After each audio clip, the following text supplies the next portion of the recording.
அந்த ஆண் வேறு வேறு மாதிரி மேலே மேலே சாட்சியாக நிப்பாட்டிருக்காங்க. கர்த்தருக்கு நான் நன்றியோடு சொல்லிக்கிறேன். பக்கத்தில் வாய் எவ்வளவோ கஷ்டங்களே துன்பங்களே கர்த்தர் எங்களோட இருந்து இவ்வளோ நாள் வரைக்கும் எங்களை வழிநடத்தினாங்க. கர்த்தருக்கு சொல்கிறோம்.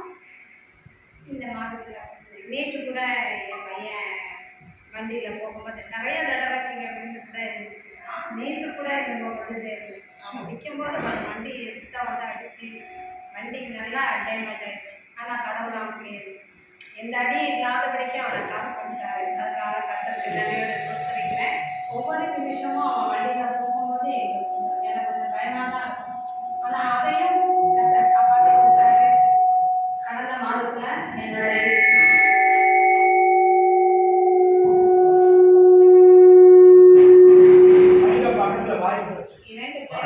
இரண்டு பேரமைகளுக்கும் பயங்கரமான ஃபீவர். நாங்களும் மாற்றி மாற்றி எவ்வளவோ டெஸ்ட் எடுத்து பார்த்தா எதுவுமே இல்லைன்னு இருந்தது. சின்ன பிள்ளைக்கு மட்டும் டைஃபாய்டுன்னு வந்துடுச்சு. எங்களுக்கும் ஒரே பயமா இருந்தது. ஆனால் பெரிய பொண்ணுக்கு எதுவுமே இல்லைன்னு வந்தது. ஆனால் பயங்கரமாக ஃபீவர் விடவே இல்லை. ஒன்றா நான் 2 நாளும் அவருக்கு மட்டும் சொல்லிட்டு எங்களுக்கு தெரிஞ்சவங்களுக்குலாம் சொல்லி நாங்கள் வந்து ப்ரேயர் மட்டும் பண்ண சொன்னோம். கடவுளோட கிருபையால் நல்லா பரிபூர்ண சுத்தத்தை கட்டளையிட்டார். பாப்பா பெரிய பொண்ணு நல்லா படிக்க ஆண்டவர் அவங்களுக்கு உதவி செஞ்சார்.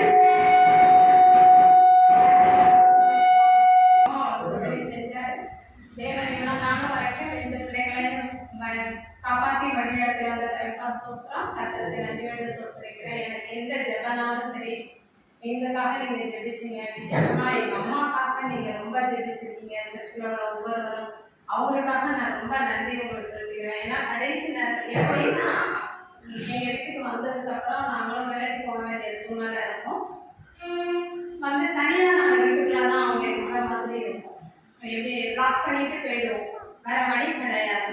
டெய்ஸி அவங்க அம்மா வீட்டில் இருந்தால் அவங்க மாசமாக இருந்ததுனால அவங்க அம்மா வீட்டில் இருந்தால் பசங்க நாங்கள் ஒவ்வொருத்தராக வந்து பார்த்துட்டு தான் போகக்கூடிய ஒரு சூழ்நிலை தான் இதுதான் இருந்தது. ஆனால் அந்த நேரத்தில் இன்னும் கடவுள் அவங்கள பயபக்தியாக காசு கொடுத்தாங்க. அது உங்களோட ஜெபம் தான்.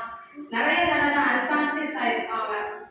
அன்கான்சியஸ் ஆகும்போது சில நேரத்தில் பைபிள் வசனத்தெல்லாம் சொல்லுவாங்க. நான் என்ன பழசெல்லாம் நினச்சி அவங்க ப்ரேயர் சொல்லிக்கிட்டே இருப்பாங்க.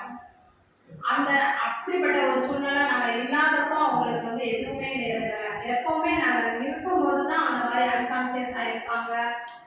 ஏதாவது எழுப்பி நடக்கணும், கட்டில் இருந்து கீழே விழுந்துருக்காங்க. எல்லா விதத்துலேயும் கத்தவர் தான் அவங்கள பார்த்துக்கிட்டாரு. ரொம்ப அடியோ எதுவுமே பண்ணலை. கடைசியாக அவங்க வந்து படுக்கையாக ஆகும்போது எங்களுக்கு கொஞ்சம் பயமாக இருந்தது. நிறைய பேர் ஸ்கூல்லலாம் சொன்னாங்க பெட்ஷோன் வந்துடும், அல்லாட்டா கடைசியாக உயிர் போகும்போது ரொம்ப இழுக்கும், பயமாக இருக்கும் அப்படின்லாம் சொன்னாங்க. எனக்கு கூட உள்ளுக்குள்ள கொஞ்சம் பயம் இருந்தது. ஐயோ சின்ன பிள்ளைகள் வேற சுற்றி போய்கிட்டே இருக்குது, ரொம்ப இழுக்குதுன்னா எனக்கே பயமாக இருக்குமே, ஏசப்பா அந்த மாதிரி எதுவுமே இருக்கக்கூடாது அப்படின்னு சொல்லியிருந்தேன். 2-3 நாளாக பாஸ்டரும் இந்த தங்கமடையும் சரி அங்கே வந்து உட்காந்துருந்து எங்களுக்காக நிறைய ப்ரேயர் பண்ணாங்க. உங்கள் சர்ச்சில் நீங்களும் எங்களுக்கு ப்ரேயர் பண்ணீங்க. ஆனால் எந்த இதுவுமே இல்லாமல் ஒரு பென்ஷன் மட்டும் ஒன்று வந்தது. அதுவும் கூடிய சீக்கிரத்தில் அப்படியே எதுவுமே இல்லாத இருந்த இடமே தெரியாமல் போயிடுச்சு. அதே மாதிரி உயிர் போகும்போதும் எந்த எதுவுமே இல்லை. அவங்க தூங்குற மாதிரியே உயிர் போயிடுச்சு. நல்லா எந்த பிரச்சனையும் இல்லாதபடிக்கு எங்களுக்கு கடவுள் எங்களுக்கு வழி நடத்தி கொடுத்தாரு. நாங்கள் அதுலேருந்து ஒன்றே மட்டும்தான் நான் கற்றுக்கிட்டது என்ன அப்படின்னா, கடைசி நேரத்தில் அவங்களால நிறைய ப்ரேயர் பண்ண முடியல. அவங்க எப்போ பார்த்தாலும் ப்ரேயர்லேயே இருப்பாங்க. சில டைம் நல்லா ப்ரேயர் பண்ணக்கூடிய ஒரு ஞாபகம் இருந்தது, சில டைம் அவங்களுக்கு அந்த ஞாபகமே இல்லை. ஏதோ சொல்லிக்கிட்டே இருப்பாங்க. அந்த மாதிரி ஒரு சிச்சுவேஷனில் தான் அவங்க வந்தது. நான் கற்றுக்கிட்டது என்ன ஒன்றுன்னா, ஆண்டவரே நான் ஒவ்வொரு நாளும் நான் ஜெபம் பண்ணுறது, என் பிள்ளைகளை என் குடும்பத்தெல்லாம் ஒப்புப்படுத்த சொல்கிறது, நாங்கள் எங்களுக்கு உயிருள்ள மூச்சு இருக்க வரை, எங்கள் நாசில் சுவாசம் இருக்க வரைக்கும் நாங்கள் ரொம்ப துதிச்சுக்கிட்டே இருக்கணும். எங்களுக்கு அப்படி ஒரு திருவியை மட்டும் தாங்க அப்படின்னு சொல்லி நாங்கள் தோண்டிக்கிட்டே இருக்கிறோம். கடவுள் அவங்களுக்கு அப்படியே ஒரு நல்ல ஒரு இதை கொடுத்தாங்க. இதோட 1 வருஷம் ஆகுது. நாங்கள் அடிக்கடி நாங்கள் இன்னைக்கு நிற்கிறோம் ஜெபத்தில் இருக்கிறோம் அப்படின்னா எங்கள் அம்மா அப்பாவோட ப்ரேயர் தான். எங்களை இவ்வளோ நாள் வரைக்கும் என் தம்பி ஃபேமிலியாகட்டும், பெரிய தம்பி ஃபேமிலியாகட்டும், எங்கள் அக்கா ஃபேமிலியாகட்டும், நாங்கள் எல்லாருமே கடவுளுக்குள்ளே இருக்கிறோம். ஆனால் எல்லாரும் ஒவ்வொரு இடத்துல இருக்கிறோம். எவ்வளோ கஷ்டங்கள் வந்தாலும், துன்பங்கள் வந்தாலும் சரி, எவ்வளோ மனஸ்தாபங்கள் வந்தாலும் சரி, நாங்கள் ஒருத்தர் குடும்பத்துக்குள்ள குடும்பத்துக்குள்ள ஏதோ வந்த நேரத்தோட சரி. அதுக்கப்புறம் நாங்கள் எல்லாரும் ஒன்றா சேர்ந்து ஒன்றா அனுசரித்து போகிற லெவலுக்கு இருக்குன்னா நாங்கள் குடும்பமாக இன்னைக்கும் ஒற்றுமையாக இருக்கோம் அப்படின்னா எங்கள் அம்மா அப்பாவோட பெயர் தான். கடவுளை எங்களை இன்னைக்கு வரைக்கும் காத்துக்கிட்டாரு. நீங்கள் எங்களுக்காக செய்த ஜெபத்துக்கு ரொம்ப நன்றி. நாங்கள் இன்னும் தொடர்ந்து எங்கள் அம்மா அப்பா செய்த ஊழியங்க, எங்கள் பிள்ளைங்க, எல்லாருமே, எங்கள் தம்பி ஃபேமிலி எல்லாருமே நாங்கள் கடவுளுக்காக உழைக்கணும். அதுதான் எங்களோட ஆசை, விருப்பம். நீங்களும் எங்களுக்காக உங்களோட ஜெபத்தில் அறிவிச்சுக்கோங்க. கர்த்தருக்கு சாட்சி ஆசைப்படுறாங்க.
கர்த்தர் நேற்று தினத்திலே கர்த்தர் அவருடைய ராஜ்யத்துக்கு அவளை எடுத்துக்கொண்டார்.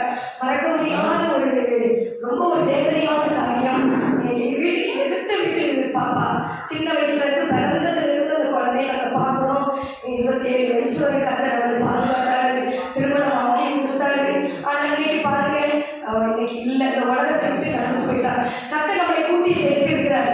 ஆண்டவருக்கு நம்ம எவ்வளவோ நன்றி சொல்லிக்கொண்டே இருக்கணும். நம்ம இன்னைக்கு இருக்கிறது அவருடைய பலத்தினால தான் நிற்கிறோம். நம்ம இந்த ஆண்டவர் இல்லைன்னா நம்முடைய வாழ்க்கையில ஒன்றுமே கிடையாது. கர்த்தர் இந்த நாளிலே கூட உங்கள் மத்தியிலே சாட்சி சொல்லும்படியாக கர்த்தர் என்னை பலப்படுத்தினார். போன நாட்களில் ஒரு மாதம் நான் ஆலயத்துக்கு வர முடியல. நான் திருநெல்வேலிக்கு போயிட்டேன். என்னுடைய சகோதரிக்கு கீழே திடீர்னு ஆஃபீஸுக்கு போகும்போது தான் அவளுடைய கால் பரண்டு கால் உடஞ்சி போயிடுச்சு. ஆனால் ஒரு மாதமா அவள் நடக்க முடியாமல் கஷ்டப்பட்டுட்டு இருந்தாள். நான் தான் அங்கே போய் அவளுக்கு உதவி செய்ய வேண்டிய சூழ்நிலை இருந்தது.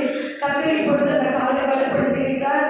இன்னும் ஒரு 3 மாதம் ஆகும் கால் நல்லா நடக்கிறதுக்கு அப்படின்னு. ஆனாலும் வேலைக்கு போயிட்டு இருக்கா. ஆண்டவர்கிட்ட சொல்லி, ஆண்டவரே சாட்சி சொல்றப்பா அவருக்கு நல்லா இருக்கட்டும் அப்படின்னு. கர்த்தர் இன்றைக்கு இந்த நாளிலே கூட காலை பலப்படுத்தி இருக்கிறவுடன் கர்த்தர் நன்றியோடு ஸ்தோத்திரிக்கிறேன்.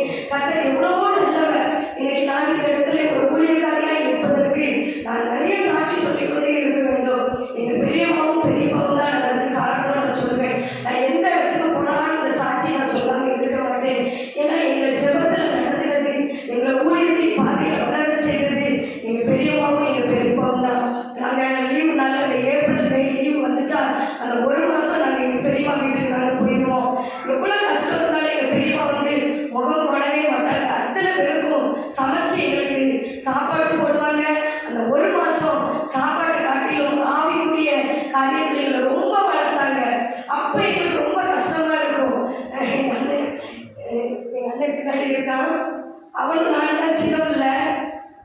அவனை எல்லாரும் ஜெபிக்கணும்.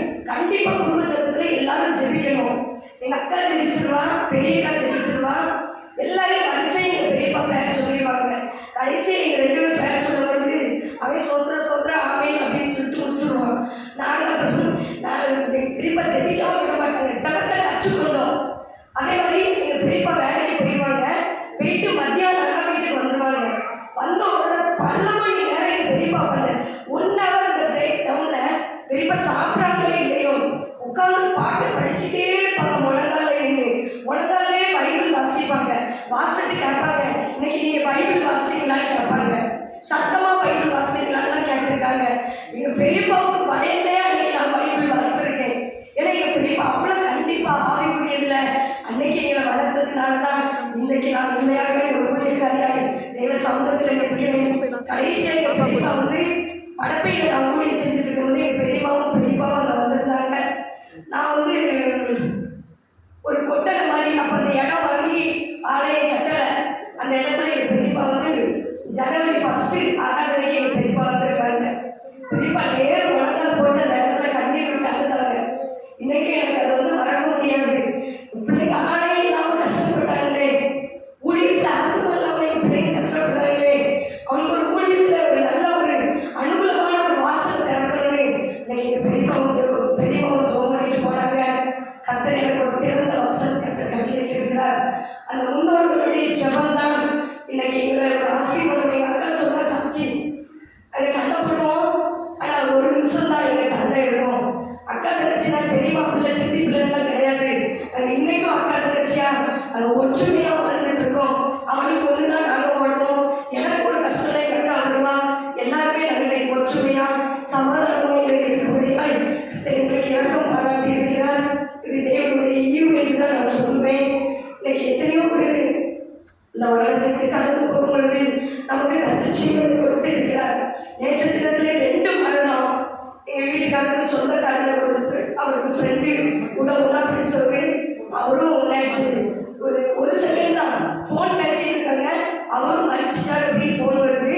பேசிட்டு இருக்கும்போது எங்கள் பாப்பாவும் ஃபோன் பண்ணி இப்படி அந்த சித்தியுடைய மகளும் இறந்து போயிட்டான் அப்படின்னு ஃபோன் வருது. ஒவ்வொரு நாளும் மரணம் நடந்து கொண்டே இருக்கிறது.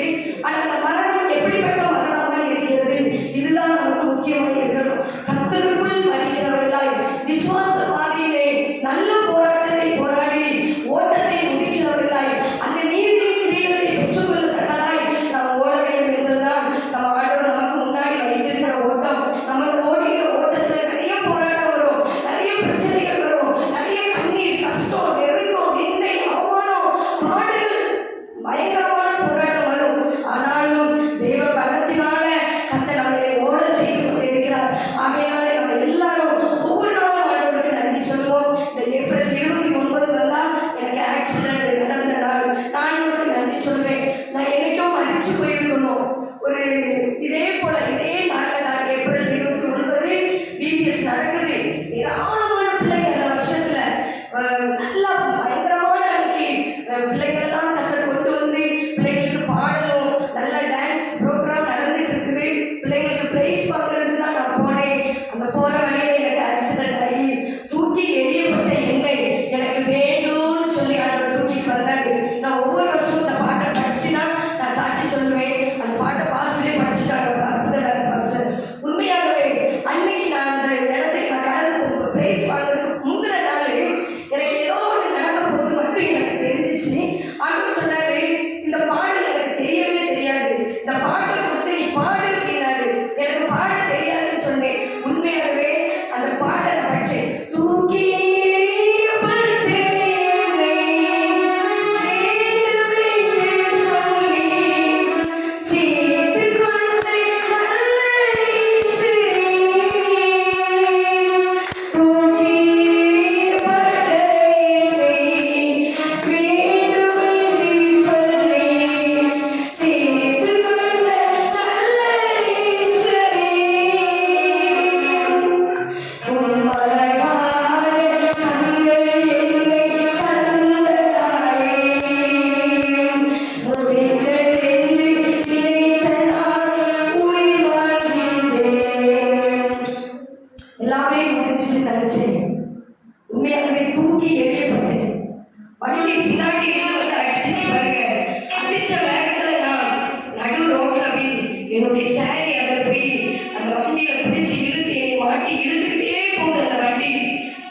அவர்கிட்ட இயேசுவே இயேசுவே இயேசுவே அப்படின்னு அவன் இழுத்து அந்த வண்டி அப்படி சாரி கிழிச்சு அவன் விட்டுட்டு போயிட்டு அந்த வண்டி ஒரு சின்ன வாலிப பையன் தான் அடிச்சு பின்னாடி அடிச்சு தூக்கி போட்ட நடு ரோட்ல 2 கையும் பிடிச்சு நடு ரோட்ல கிடக்குறேன். பின்னாடி இருந்து ஆந்திராவில இருந்து வர லாரி, பெரிய லாரி, அந்த லாரி என்னை தள்ளிக்கிட்டே போகுது. அந்த லாரிக்கு அடியில படுத்துட்டு இயேசுவே இயேசுவே என் ஜீவன் போகுது, முடிய போகுது, அவ்வளவுதான் அப்படின்னு நினைச்சேன். ஒண்ணுமே நினைக்கல. அடுவே பார்த்த முன்னீங்க நான் உங்க ராஜ்யத்துக்கு வந்தா போதும், இதை ஒன்றதான் நான் அறிக்கையிட்டேன். கொஞ்ச நேரத்துல அந்த லாரி எப்படி பிரேக் போட்டு நிற்கிது. நான் லாரிக்கு அடியில கிடக்குறேன். என்னை வந்து தூக்கி எடுத்துச்சு அப்படி நிறுத்தினா இடுப்புக்கு கீழே ஒண்ணுமே கிடையாது, எல்லாமே அப்படி தொங்கிட்டு கிடக்கிற ஒரு சூழ்நிலை தான். நிற்க விட்டா எனக்கு பலன் இல்லை. அப்படி எல்லாமே இந்த இடுப்பு எலும்புகள் எல்லாம் நொறுங்கி போனது. ஆனா பாருங்க, கர்த்தரை ஜீவனோட வைத்திருக்கிறார். அந்த அழுத்தி போகக்கூடிய என்னை கர்த்தரை எனக்கு வேணும், இன்னும் ஆண்டவருக்காக வேணும்னு சொல்லி என்னை தூக்கிட்டு வந்தார். 8 மாசம் நடக்க முடியாம நான் படுக்கையில இருந்தேன். இனி அவ்வளவுதான், என் வாழ்க்கை முடிஞ்சு போச்சு, இனி நடக்க முடியாதுன்னு வாக்கு வச்சு கொஞ்சம் விதமா நடக்க ஆரம்பிச்சேன். சுவரப்படிக்கு நடக்க ஆரம்பிச்சேன். 8 மாதம் கழிச்சு நான் வந்து ஆலயத்துல உட்கார்ந்து இந்த ட்ரம் அடிச்சு பாட்டு படிக்க இன்னைக்கு ஊழியத்துக்கு ஓடுவதற்கு கத்திருந்த காலை தந்திருக்கிறார். எலும்புகள் நொறுங்கி போன என் எலும்புகளை கத்தர் இன்னைக்கு பலப்படுத்தி ஆண்டவருக்காக பயன்பட செய்திருக்கிறார்கள். கத்தர் தான் அவர் செய்த உயிர், அவர் தந்த உயிர் கடைசி வரை, இந்த மூச்சு இருக்கு வரை, எங்க அக்கா சொன்னது போல இந்த மூச்சு இருக்கு வரை கத்தரை துதிச்சுக்கிட்டே இருப்போம், கத்தரை மகிமைப்படுத்தி கொண்டே இருப்போம். வேற ஒன்றும் வேண்டாம் இந்த உலகத்துல, ஆண்டவர் ஒன்றும் போதும். கத்தர் மறுஜீவன் கொடுத்திருக்கிறார். இதை போல உயிர் இல்லாமல் ஜீவன் இல்லாமல் மறைந்து போகிற ஆத்துமாக்களுக்காக ஓடுபடியான பலனை கத்தர் கொடுத்திருக்கிறார். அதனால் இன்னும் ஊழியத்துக்காக நல்லா செவிங்க. இந்த இடத்துல செவ்வாய்க்கிழமை ஜெபம் நடக்குது, வியாழக்கிழமை பெண்கள் கூடி ஜெபிக்கிறாங்க, வெள்ளிக்கிழமை ஃபாஸ்டிங் பிரேயர் நடக்குது, புதன்கிழமை பைபிள் ஸ்டடி நடக்குது. ஆகையால் இந்த ஊழியர்களை கலந்து கொள்ளுங்கள். இடப்பட்ட நாட்களிலே நம்ம ட்ராக்ஸ் ஊழியம், இன்னும் ஜெப நடை என்று சொல்லி அந்த ஊழியத்தையும் நம்ம செய்து கொண்டு அநேக தெருக்களில் போய் ஜெபிக்க முடியாது கர்த்தர் உதவி செய்திருக்கிறார். ஆகையினால் இந்த ஊழியத்தை இன்னும் அதிகமாக ஜெபத்திலே தாங்க முடியாது. தாழ்மையோட கேட்டு சாட்சி கொடுக்கிறது. கர்த்தர் தாமே ஆசீர்வதிப்பார்கள். ஆமென்.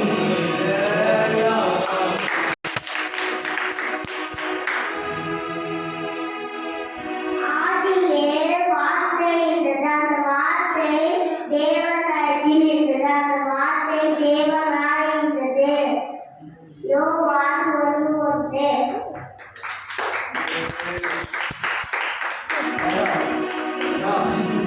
சொல்லு. நீ விசுவாசித்தால் தேவனுடைய மகிமையை காண்பாய். யோவான் 11:40.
அல்லேலூயா.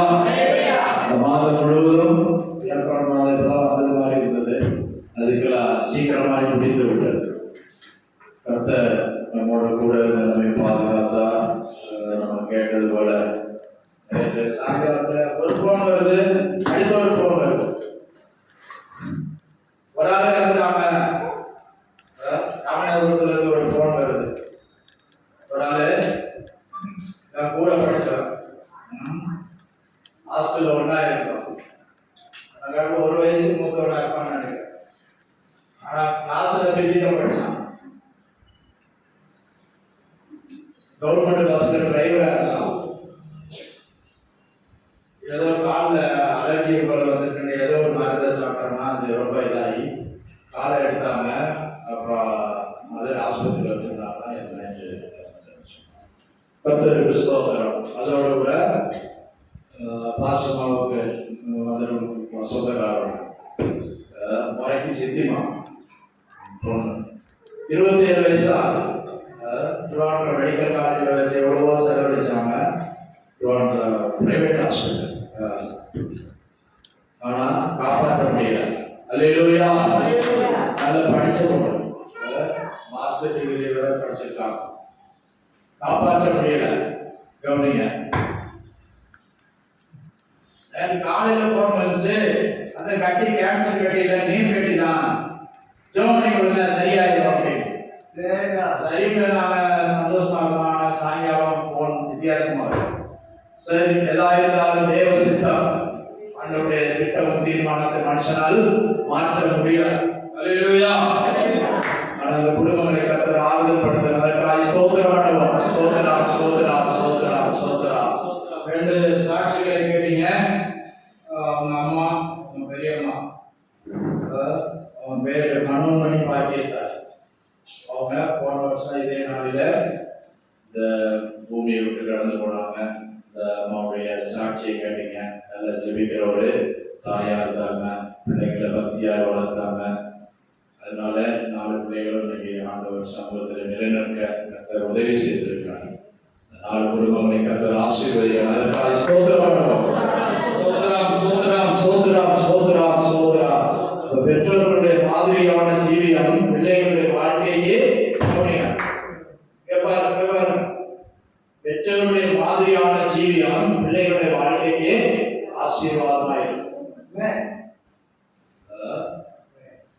தாவீது தேவனுக்கு ஒரு ஆலயத்தை கட்ட வேண்டும் என்று நினைத்தான். கர்த்தர் சொன்னார், நான் உன் பிள்ளைகளை ராஜாக்களாய் நிலைநிறுத்துவேன். உன்னுடைய ராஜஸ்தானத்திலே உன் பிள்ளைகள் நிலைத்திருப்பார்கள் என்று சொன்னார். அல்லேலூயா. தீர்க்க காலத்தில் உள்ள காரியங்களை கர்த்தர் வெளிப்படுத்தும். அல்லேலூயா. ஆனா அதுக்கு நெகட்டிவா ஆப்போசிட்டா ஒரு வசனம் இருக்கு. நீங்க வேதத்தை மறந்தா நான் உன் பிள்ளைகளை வேதத்தை மறந்தால், வேதம் சொல்றது என்பது ஆண்டவருடைய வார்த்தை, வாயிலிருந்து புறப்பட்ட வார்த்தை. அல்லேலூயா. வேதம் எப்போதும் நம்முடைய வாயில் இருக்கணும். வேத புத்தகம் எப்போதும் நம்ம கையில் இருக்கணும். வேலைக்கு போனாலும் சரி, எங்க போனாலும் சரி, வேத புத்தகம் நீ வேதத்தை சுமந்தால் கர்த்தர் உன்னை சுமப்பார். அல்லேலூயா. கர்த்தருக்கு ஸ்தோத்திரம். பைபிள் நாங்க பைபிள் இருக்கு, மேல பைபிள் இருக்கு, எடுத்துங்க கொடுங்க. அல்லேலூயா. சரி, அந்த தாயாரை நினைத்து அவருடைய நினைவு ஜெபத்தை இங்க ஏறெடுப்போம்னு சொல்லி அவங்க வந்திருக்காங்க. அல்லேலூயா. கர்த்தருக்கு ஸ்தோத்திரம். அவங்க இன்னைக்கு நம்முடைய சபையாருக்கு சாப்பாடு கூட ஆயத்தம் பண்ணியிருக்கிறாங்க. கர்த்தர் இந்த தாயாருடைய ஜீவியத்திற்காக, பிள்ளைகளுடைய ஆசீர்வாதத்திற்காக ஸ்தோத்திரம் பண்ணுவோம். ஸ்தோத்திரம், ஸ்தோத்திரம், ஸ்தோத்திரம், ஸ்தோத்திரம், ஸ்தோத்திரம், ஸ்தோத்திரம். அல்லேலூயா. சரி, நேரம் ஆகிறதுனால ஏறக்குறைய 11 போயிடுச்சு. சரி, சீக்கிரமாக முடிப்போம். ஒரு வசனத்தை வாசித்து எல்லாவற்றையும் பார்க்கும் தேவனுடைய வசனம் முக்கியமானது. அல்லேலூயா. 134 சங்கீதத்தில் 2வது வசனம் சொல்லியிருக்குது, சகல பிரஸ்தாபத்தை பார்க்கிறோம் உங்களுடைய நாமத்தை நீ மகிமைப்படுத்தி இருக்கிறேன். உங்களுடைய வார்த்தையை 138 சங்கீதம் 2வது வசனம் வாசிங்க. சகல பிரஸ்தாபத்தை உமது பார்க்கிறோம். பரிசுத்த ஆலயத்துக்கு நேராக நான் பணிந்து உமது கிருபை நிமித்தமும் உமது உண்மை நிமித்தமும் உமது நாமத்தை துதிப்பேன். உமது சகல பிரஸ்தாபத்தை பார்க்கிறோம். உமது சகல பிரஸ்தாபத்தை பார்க்கிறோம். உமது வார்த்தையை நீர் மகிமைப்படுத்தி இருக்கிறீர். அல்லேலூயா. ஆண்டவருடைய வார்த்தைக்கு நம்ம எப்போதும் மரியாதை கொடுக்கணும், கனம் கொடுக்கணும். என்னை கனப்படுத்துகிறவனே நானும் கனப்படுவேன், என்னை கனப்படுத்துகிறவர்கள் கனப்படுவார்கள் சொல்லணும். கர்த்தருக்கு ஸ்தோத்திரம். அப்போ ஆண்டவருடைய வார்த்தைக்கு எப்போதும் நம்ம என்ன செய்யணும், முக்கியத்துவம் கொடுக்கணும். அல்லேலூயா. சரி, இந்த வாரத்திலும் நிறைய பேர் வெக்கேஷன் போயிருக்காங்க, 3 பேர், சிலர் டியூட்டிக்கு போயிருக்காங்க, சிலர் பல அலுவலில் போயிட்டாங்க. அவங்களுக்கு இந்த வாரத்தின் 4வது வாரத்தை பார்க்க முடியல. அல்லேலூயா. கர்த்தருக்கு ஸ்தோத்திரம். கிருபையாக நமக்கு ஒரு வாரத்தை தந்திருக்கிறார். இந்த வாரத்தை 30ஆம் தேதி புதன்கிழமை வேத பாடம் சாயங்காலம் 7 மணிக்கு வேத பாட ஆராதனை இருக்கும். வியாழக்கிழமை காலை அதிகாலை 1ஆம் தேதி 5 மணிக்கு வாக்குத்தத்த ஆராதனை. அல்லேலூயா. கர்த்தருக்கு ஸ்தோத்திரம். வாக்குத்தத்த ஆராதனை 1 மணி நேரம் 5 மணி முதல் 6 மணி வரை நடக்கும். வெள்ளிக்கிழமை உபவாச ஜெபம், வியாழக்கிழமை ராத்திரி சகோதரிமாருடைய கேசல் வீட்டு ஜெபம் நடக்கும். கர்த்தருக்கு ஸ்தோத்திரம். சனிக்கிழமை சாயங்காலம் ஆயத்த ஜெபம் நடக்கும். கர்த்தருக்கு ஸ்தோத்திரம். இந்த ஜெபங்கள் எல்லாம் கர்த்தர் ஆசீர்வதிக்கணும், நடத்தி தரும்படியாக ஸ்தோத்திரம் பண்ணுவோம். ஸ்தோத்திரம், ஸ்தோத்திரம், ஸ்தோத்திரம், ஸ்தோத்திரம், ஸ்தோத்திரம். அல்லேலூயா. அல்லேலூயா. தேசங்கள்ல யுத்தங்கள், பிரச்சனைகள் பாருங்க. என்னைக்கு நடந்துச்சு? துப்பாக்கி சூடு போன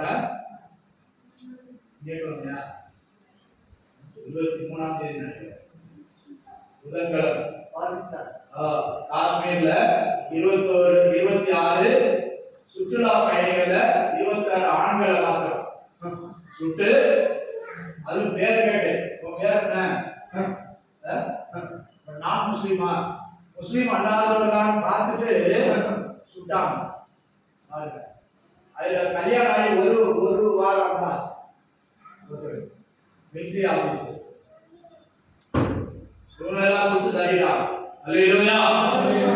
போன ஞாயிற்றுக்கிழமை இருந்தவங்க இந்த ஞாயிற்றுக்கிழமை இல்லை. நேற்று பகல் சூரியனை பார்த்தவங்க இன்றைக்கு பகல் சூரியனை பார்க்க முடியாது. அல்லேலூயா. விருவையாய் கர்த்தர் நமக்கு ஒரு நாளை தந்திருக்கிறார், ஒரு ஆராதனை தந்திருக்கிறார்.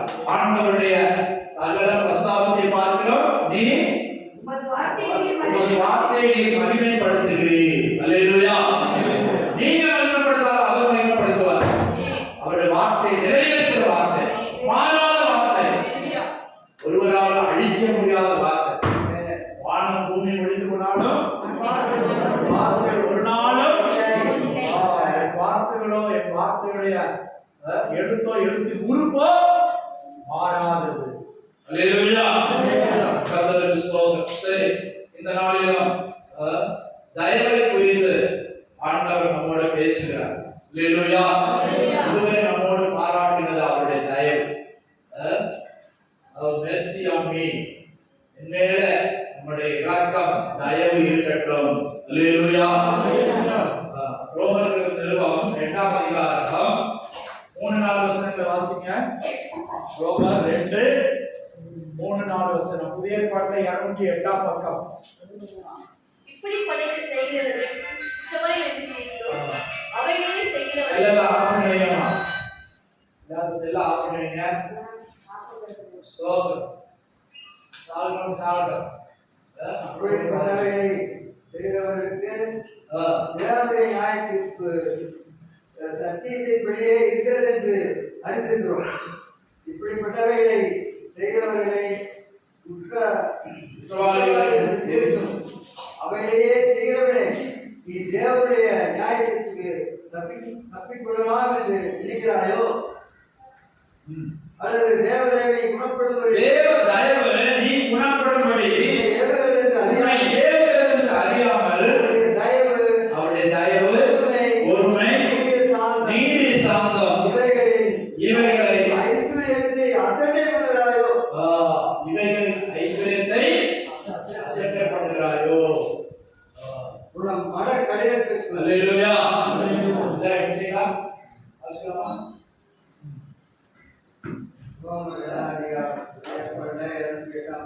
தெரிஞ்சு வாசி. அல்லேலூயா. தேவ தயவு என்ன செய்கிறதா? நீ குணப்படும்படி உன்னை ஏவுகிறது என்று அறியாமல் அவருடைய தயவு, பொறுமை, நீடிய சாந்தம் இவைகளின் ஐஸ்வர்யத்தை அசட்டை பண்ணுகிறாயோ. கர்த்தருக்கு ஸ்தோத்திரம். இப்போ இவையெல்லாம் கர்த்தர் நமக்கு தந்திருக்கிறார், நம்ம பாராட்டி இருக்கிறார். ஆனா இவைகளை நாம் அதை ஒரு பொருட்டாக எண்ணாமல், அதை ஒரு கருத்தாக கவனியாமல் நம்ம அசட்டை பண்ணுறோம். தேவனுடைய தயவு இசைக்கிற சொல்லப்படுகிறது, நான் உன்னை நியாயம் இருக்கிற நாளிலே உன் கைகள் திடமாய் இருக்கும். நான் உன்னை நியாயம் இருக்கிற நாளிலே உன் கைகள் திடமாய் இருக்குமோ. இசைக்கியல் 14:40-22 நினைக்கிறேன். வாசிங்க.